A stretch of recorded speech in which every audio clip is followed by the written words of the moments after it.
Hello बच्चों, let's read the question. And the question says the angular magnification of a telescope is 300.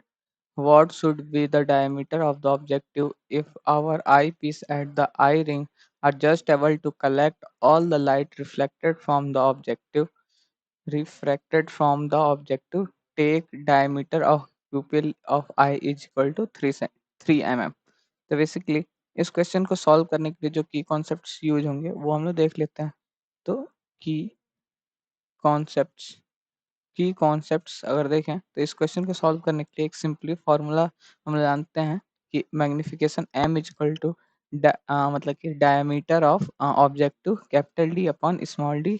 जो small D है वो diameter of I piece है। ठीक, तो अगर देखें तो हम लोग के क्वेश्चन में क्या कह रहा है कि हम लोग का जस्ट जो हम लोग का आई है वो टोटल जो भी लाइट इंसिडेंट हो रही है उसको कलेक्ट करने में हो। तो हम लोग का कुछ सिनारियो ऐसा है कि अगर हम लोग देखें तो ये बड़ा वाला हम लोग का आई ऑब्जेक्टिव हो गया और ये हम लोग अगर ऐसे डायग्राम बना, ठीक, और ये हो गया हम लोग का छोटा वाला आईपीस।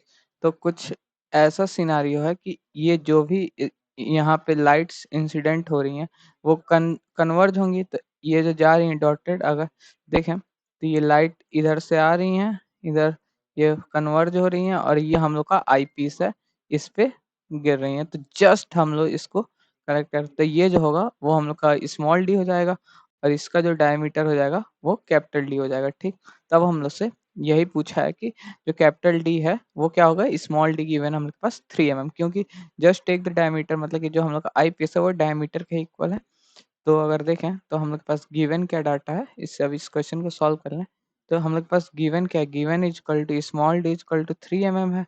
ठीक, और हम लोग के पास मैग्निफिकेशन हम लोग को गेट करना है 300 का, तो कैपिटल डी सॉल्व करना है। तो देखें तो हम लोग capital D is equal to क्या लिख सकते हैं, capital D is equal to small D, small मतलब कि मैग्निफिकेशन इंटू स्मॉल डी हो जाएगा, मतलब डायमीटर ऑफ आई पीस। तो मैग्निफिकेशन 300 है इंटू 3, ये mm में आएगा क्योंकि इसमें जो डायमीटर है वो ये mm में आ जाएगा, ये आ जाएगा 900 mm।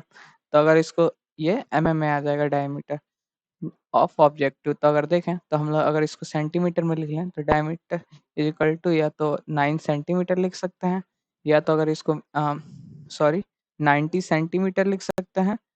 एक मिनट, ये हो जाएगा 90 सेंटीमीटर, या तो अगर इसको मीटर में लिखना चाहें ये हो जाएगा 90 सेंटीमीटर, या जो diameter of the objective D हो जाएगा वो हो जाएगा 0.9 मीटर्स। ठीक, तो ये हम लोग का आंसर हो जाएगा।